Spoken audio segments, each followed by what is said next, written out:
Is my hat straight? Okay, I'll see it in post. Oh, that's some good coffee. Okay, so guys, today's gonna be like a comprehensive review of the breakdown of my camera rig and all the components that go into it. Like nobody asked for this video, but I'm mad hyped to give it to you guys because I do get a lot of questions and I get a lot of people asking me, yo, like what's in your camera rig? Why do you have that? Why do you do this? It's important to know that when you're building a camera rig, you build it to your specifications. That's the point of a rig. It's modular. It's to make it how you like it, how it fits your needs when you're out there running and gunning in the field. I'm gonna try to keep this video as short as I can. It's gonna be mad hard because there are a lot of little moving parts that go into this rig that are specialized and customized for me. My rig setup may change a little in the future, but I'm gonna give you guys the breakdown of,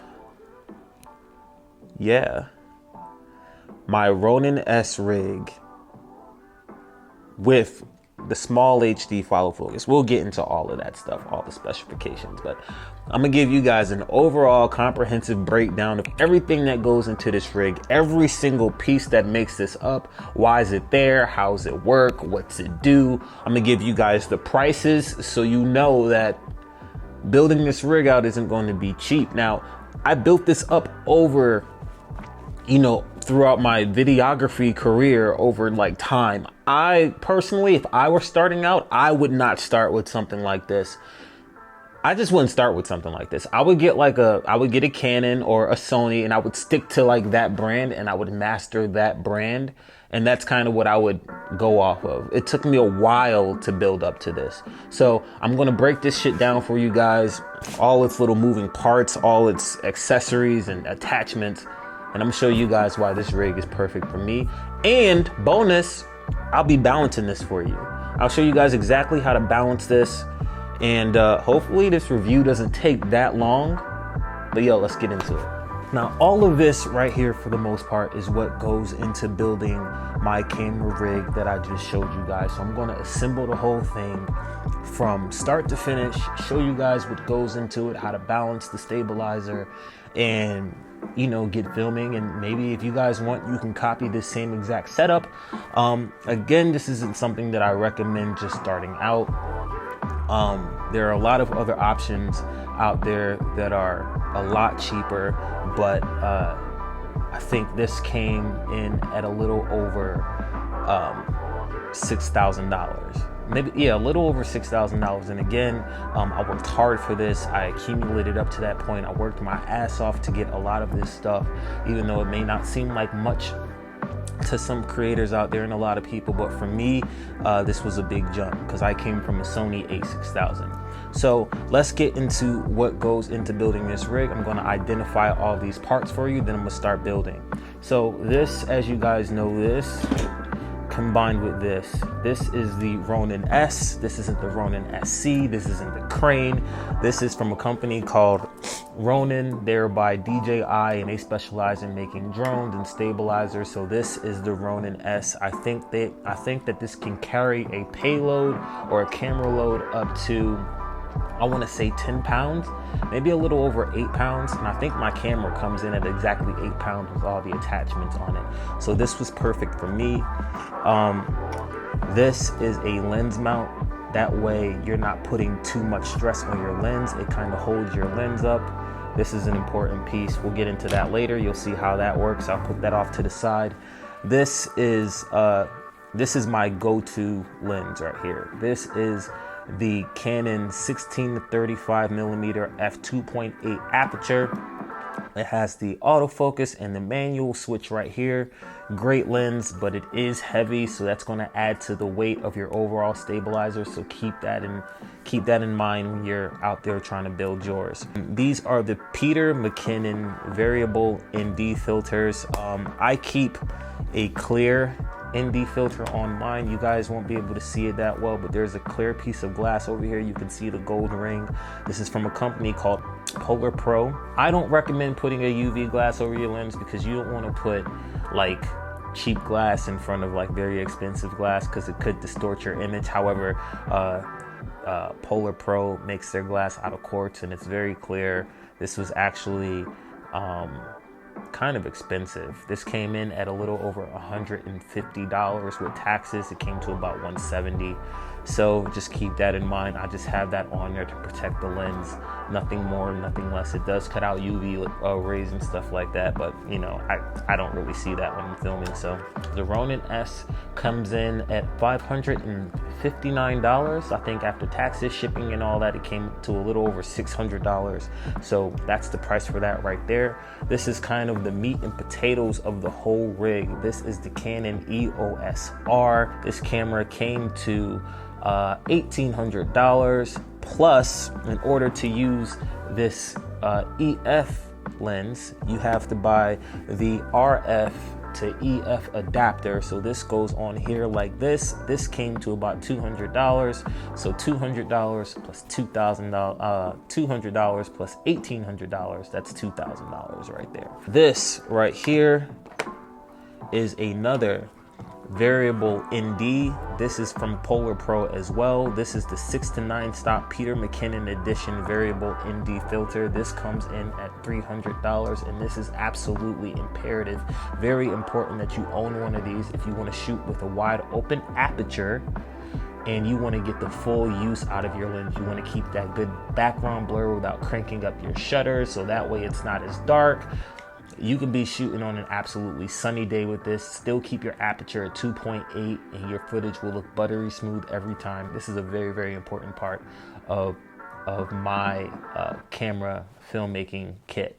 This is the Tilta Nucleus Nano. This is a follow focus system. Anybody that's familiar with pulling focus, I don't use autofocus in my camera at all, only when I'm doing photography, but most of the time I'm doing video work and I'm relying on my follow focus to put everything in focus. That way the camera is not, you know, dictating where it wants to focus by itself. I control the focus, I control what I do, and the Tilta Nucleus Nano helps me do that, and I will show you guys exactly how that works. This is a focus gear. This goes around your lens. I'll show you guys how that works. This is for the Tilta Nucleus Nano as well. This is a mounting plate. This is a bar for my Ronin S that attaches onto one of the rig kind of like pieces that I'll show you guys. I use this to kind of hold my rig, just another point of contact to help me with stability and take some of the payload off of one hand. So this is very important.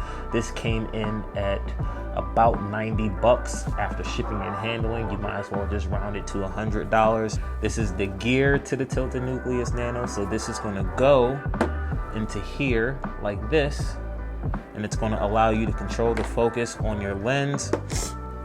Already told you guys what the EF adapter was. This is a battery right here for the Canon EOS R. These are the two batteries used. I think they're called the NP style batteries. Yep, NPF style batteries for this small HD focus. Now that I have it in my hand, let me talk a little bit about this. This is a 1000 nit monitor. That way, 1000 nits basically means the brightness of the monitor. So if it's a very, very sunny day, you can still see the display on this monitor. And it's very important that if you're filming something for a client or you're out there doing freelance work and you want to play back the video, boom, you can play it on this bright, beautiful 7-inch monitor. And that way your client can look at the review, the playback. You can look at the review, the playback with them. And it also helps you frame your shots. That way you're not looking on the little monitor on the back of the Canon EOS R. It's really small, so I don't like to frame my shots on that at all. It's very hard to get my shots center and exactly where I want them. This probably holds the number 2 spot as far as importance, maybe the number 4 spot, because I have a monitor I can do without it if I had to. But this came in at about $440. You round that to about $500 if you include the shipping and the taxes. So $500 right there. These two batteries came in at $20. Did I price everything? Hope I priced everything for you guys. Now we're going to go into building this stabilizer rig, and I'm going to show you guys exactly how to do it. So stay with me. I know this is going to be kind of long, but people out there want to know, so I'm going to eliminate a lot of those questions right now. The very first thing that I like to do when building my rig, and of course it's going to vary from person to person, so please don't crucify me on my organization, please. So the very first thing that I like to do is, this is the handle grip. and the battery grip. So I'm going to take this and I'm going to kind of take these tripod legs. These legs, not only does it serve as a handle, but they extend out like this as well, kind of like a tripod. And I still don't know if this is like a hard plastic. This is a very durable, it just feels very quality in your hand, and it helps me kind of with stabilization when I'm kind of toting around this big old Ronin S and this heavy setup that I got. You want to take this and you want to screw this right into here like that, right? So this is going to be your foundation. So the next thing you want to do, obviously, make sure that that's tight and secure, because you're going to have a lot of expensive equipment on top of the stabilizer. You want to open these legs up like that. Open the legs up. Open the legs up. Like that. We're going to take this next part, which is kind of the second part to the stabilizer right here. And you want to slide this back. And there's going to be a little kind of tab right here that you want to push forward, and that's going to lock your stabilizer into place. So push that, it's going to get tight, it's going to get tight, it's going to get tight, but make sure that it's all the way secure. Now, these axes don't lock right here, which is kind of, I have kind of an issue with that, but I use some Velcro tape or some a Velcro strap. It came with the Ronin, well, at least it came with mine, to kind of secure it. So let me take that off right now, and that way now these are free. And we'll get to that a little later. Now, this right here, this little kind of extender piece right here, this is for the Tilta Nucleus Nano. This slides in, the Nano slides right in here like so.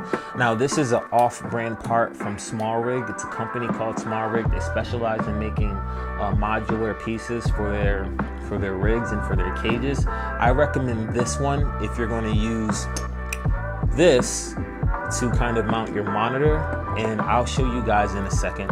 So let me keep building this out for you. So you want to take the Tilta Nucleus Nano follow focus wheel, and you want to slide this right into here like this. And now this little red kind of knob right here, this little red lever, you want to pull this down until it's secure. Now that's locked in place, and that isn't going anywhere. So now you want to take these two kind of adjustment bars. This is what I mount my monitor on. This has a female to female HDMI adapter on it. This is going to wrap around the neck of your Ronin S, just like so. So we're going to put this in here like that. Disclaimer, the L wrench comes with this Tilta Nucleus Nano, not the Tilta, with this Small Rig neck ring. This probably ran me about $35 on Amazon. I'm gonna really try my best to link all this stuff in the description below, because I know, like, if anybody else out there is interested in this setup, you guys are gonna kind of be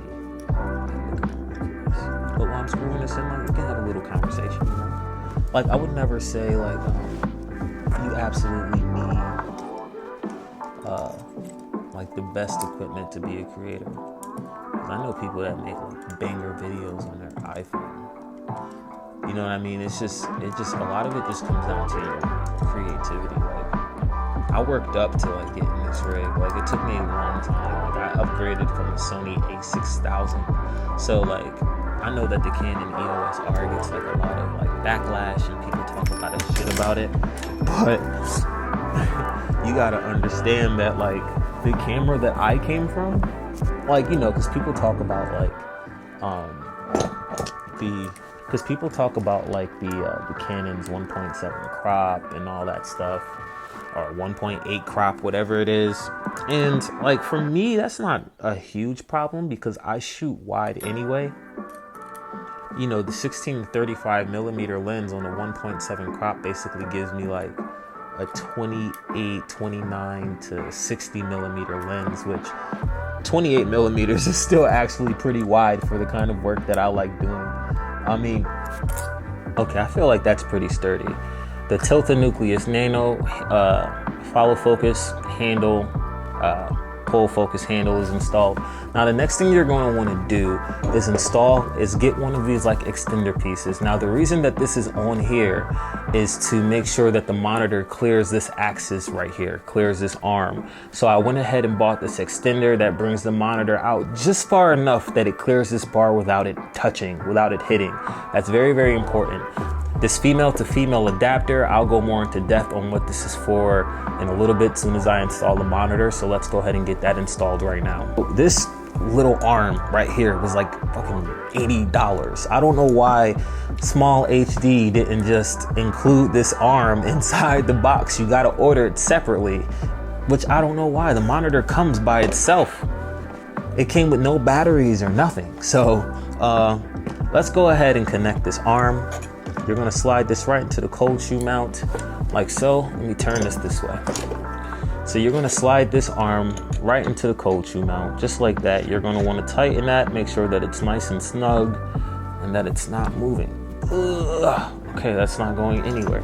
Now I already got the HDMI already connected into the small HD monitor. This little port in here is kind of recessed just so that there's no snagging or nothing hits it and it doesn't damage the port. It's good that it's recessed like that. It's kind of a hassle to get in there a little bit, but nonetheless, you will get it in there and you can rest assured that this is secure. So screw this on like that. And this is on a swivel arm as well, which is perfect. It's ideal. And that's on there secure. And you can see what I'm talking about right here, that this clears that perfectly. You don't have to worry about the monitor hitting this arm. Now you want to take your 1 foot, this is 1 foot, 12 inches HDMI cable, and you want to hook it up into this female to female adapter that I was telling you about. And the reason you want to do that is because you just want to make sure that there is no tension on this cable at all. So that way when you're swiveling and this is swerving and doing its gimbal, its stabilizer thing, you don't have to worry about the tension being put on one cable. It's secured right there and you'll be good. And there's just enough clearance to make sure that this doesn't hit. I use like some double-sided tape to stick this under there, so that way you know that, you know, this isn't going anywhere. This little female adapter is secured. I put it on top of the cold shoe mount, so it is good. And look how pretty it is already. You can go out and film just like this. You're Gucci. So let's continue on. So the next part that I want to go ahead and connect, now that the follow focus is on, now that we have the monitor on, you want to mount the camera on now.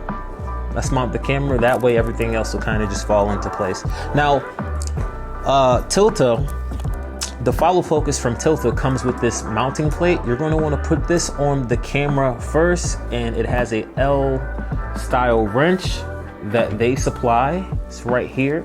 You're going to unscrew that down to the bottom of your camera, just like you would a screw on a tripod, right? So you want to make sure that it's facing forward, because your rod for the rest of the follow focus system is going to stick out on there like that, right? So you want to secure this. You want to secure this down. I forget where I had it. I think I had it sticking out like that all the way to the base.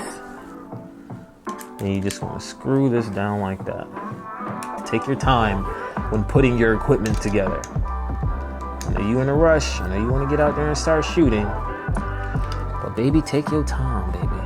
Now this is the base plate, kind of like the cheese plate that comes with the Ronin S. So the next thing you're going to want to do is make sure that it is in fact facing forward. You'll know that because it has a little arrow right here that says forward. That's the direction you want to put your camera in.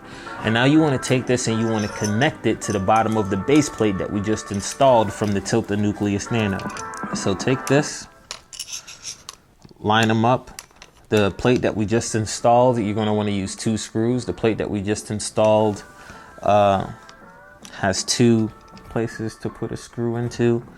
And I'm going to get a nickel. This is literally a nickel. And I'm going to screw this right down just like that. That way you know it's secure. Now that that's all on there and that's looking pretty good right there, there's a few more things that you want to do. Now you're going to want to stabilize this with the lens on it, with everything on it that you're going to have on the camera, all the attachments and everything. So I'm going to open this up. I'm going to put the battery in. Do not stabilize your camera with the battery out. You want to take this rod. This is for the Tilta Nucleus Nano follow focus. You're going to put this in here like so. kind of bring this to the front just a little bit. And then the Allen wrench for that, you're gonna wanna screw this down. All these Allen wrenches are included, guys, so don't worry about not having the necessary tools. You'll be fine. Now you wanna take the focus motor. See, now we're building everything. It's starting to pick up a little bit. You wanna slide this onto here and you wanna screw it down on the bottom, but not all the way because you're gonna have to adjust it in just a second. This is a heavy lens. Again, this is the 16 to 35. This lens was about $2,000. So $2,000 for the camera, $2,000 for the lens. You're already at $4,000. And I didn't even talk about the price of that's not even included the price of the Ronin, which is another $6,000. You're gonna take this lens cap off. You're gonna take this lens cap off. This is the adapter so you could put the Canon EF lenses onto this camera because this is a RF mount. Canon's new mirrorless, so they have their own like RF lenses. You're gonna match the red dots up, boom, and you're just gonna roll until you hear a click. Now you can put the EF lens on there. So again, same thing, match the red dots up, turn until you hear a click. So now what you're going to want to do is you're going to want to take your focus gear from the Tilta Nucleus Nano and you're going to want to attach this right here. Make sure that it's on there snug. Kind of make it perfect because you don't want the teeth of the motor kind of like rolling off of the fucking shit. So you'll hear that click. That means that it's secure and you want to lock it in. Now clearly this camera is not balanced. Look at that, that's terrible. So now you're going to want to start balancing this thing. So this is all kind of out of whack right here. Right, this is terrible. You don't want it like this at all. So we're gonna start with the front axis first. It's leaning forward. So let's slide this over and let's slide this back. I know where my numbers is. I know where my numbers is and where this is balanced, but I'm gonna show you guys from scratch how you can do this because a lot of people think that this is the hardest part when in fact it's not. So let's lock this in there and let's lock this right here. So now it's still leaning forward. So it's like, well, wow, what do I do? Still leaning forward. So now you want to unlock. There's a screw back here, right? Unlock that. Push this over, right? Uh-oh. Uh-oh. Uh-oh. Okay, so lock that in. So some people might say, oh, that's so cool.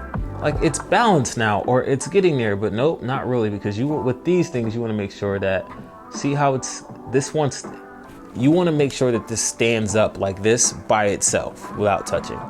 I know it seems impossible, but that's how it works. So now kind of flip this up and you want to unlock this screw right here and you want to push this up. All right. Push that up until it's balanced and you just want to make micro adjustments, guys. You might have to apply a little bit of pressure because the friction, it's metal on metal. So now that's a little solid. So we can lock that up, right? We're going to go from there. So now it's still leaning. So now when you tilt it up,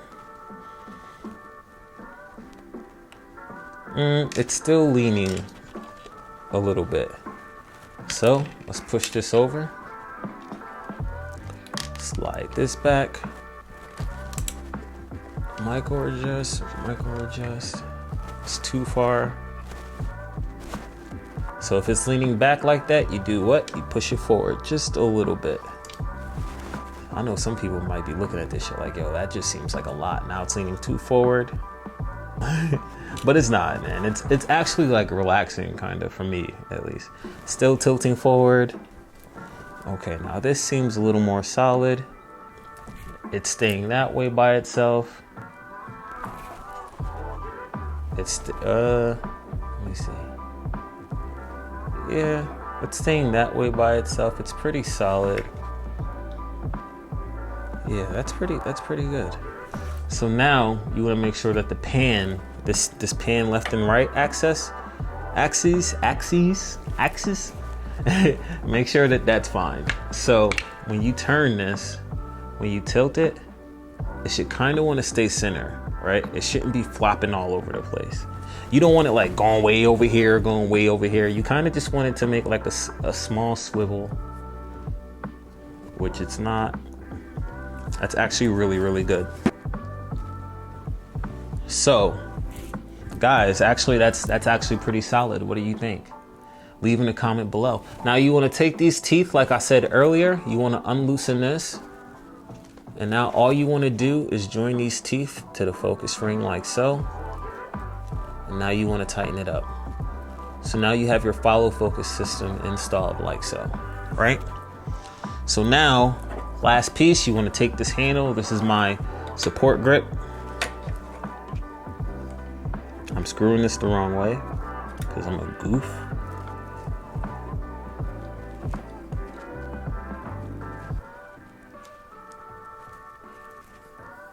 For the Ronin, so you want to take this cable, this goes into the end right here.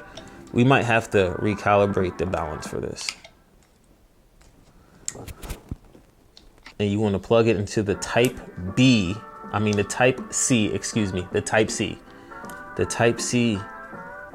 port on the EOS R. There's no like straight one. Tried to find a straight one. Unfortunately, it's the small right angle, so I kind of have to flip it upside down and plug it into that one right there. Now with this cable, you'll be able to control the start, the record and stop record functions from the Ronin to the camera. So you don't even have to press the record button on the camera. You can control that right from the Ronin, which is fucking awesome. That's epic right there. Balance. Now, the point of balancing the stabilizer and making sure that you got it perfect is so that the motors in the stabilizer don't have to work as hard. So now we got this axis. Well,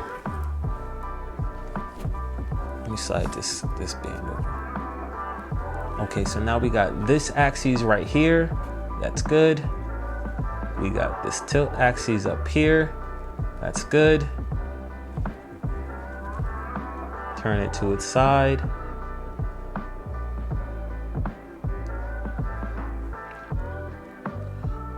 That's actually pretty fine. That's a pretty solid balance right there. And you can always go back and calibrate the balance to your liking, but I'm actually very pleased. Let's actually move this cable like right here. But guys, that is it right there. This is about to wrap it up for this kind of review. Let's go over the Peter McKinnon 6-9 stop variable ND filter, where if I did mention earlier, this was a little over $300 if you include the taxes and shipping. This is a variable ND. Now the purpose of this is a 6-9 stop. The purpose of a variable ND is to have the ability to shoot outside in very bright sunny conditions without having to crank up your shutter speed in order to compensate for the amount of light that's outside. That way I can keep my aperture wide open at 2.8. I can still get that creamy bokeh, that creamy background, and get the full utilization out of my lens without cranking up the shutter and losing some, or the ISO, and losing some of that video quality. Set this to the side, and just to install this, you just screw this down just like this. And now it comes with this rubber thing. That way, when you're not using the camera, you can put this right over there like that. And it's, of course, it's going to throw off the balance of your rig, but that's fine. You're going to put this on when you're done, your job's done, and you can kind of just chill. This goes back inside this case, just like this. Boom. Put this one back on. Boom. The thing about these is that they're labeled. This one says 6-9 stop on it. So boom. Put that in there. Close it up. Now, since this is kind of a heavier setup, this is your lens support, because this is a heavy front heavy camera. You want to make sure that it takes some of the strain off. That's what this is designed for. And now you are good, man. You're good to go. So now when you turn this follow focus on, now watch this. That turns on. You want to turn the stabilizer on. press the button down here. There's another power button up here. It's going to power up. And there you go. This is the cable for the follow focus. So on the Ronin S, there are some ports. Now that that's off, you want to connect this regular mini HDMI cable to the motor of this Ronin S. And now when you turn this, it's in autofocus right now, so we're going to turn that off, put that on manual focus. Now when you turn this, you have nice smooth focus pulls all the time. I rely on this a lot when I'm shooting video. It allows me to control my focus and where I want it to be. I love this stabilizer, use it for a lot of different things. It works perfectly. It does exactly what it is that I need it to do. And yeah, it's just an overall good, balanced stabilizer. Have no issues with it whatsoever. I want to tilt up, all that. I have all my controls. It does, man. I'm just so blessed to have the opportunity. So if you guys have any questions, leave it in the comments below. If you guys may have missed any of the smaller details that I didn't go over in this extensive review, thank you for staying with me as long as you did. Again, if you have any questions, please leave them in the comment below. My name is Darnell Austin. If you're new to this channel, I do creative content, anything and everything that has to do with a camera. You want to learn I'm trying to do some behind the scenes with weddings for you guys, music videos and things like that. Please feel free to reach out if you may have missed any of the smaller details regarding this camera rig and where you can find. For the most part, I found all of this stuff on Amazon. So I'll try to get the links to that and link them down below for you guys. But until then, stay creative and just edit. Peace.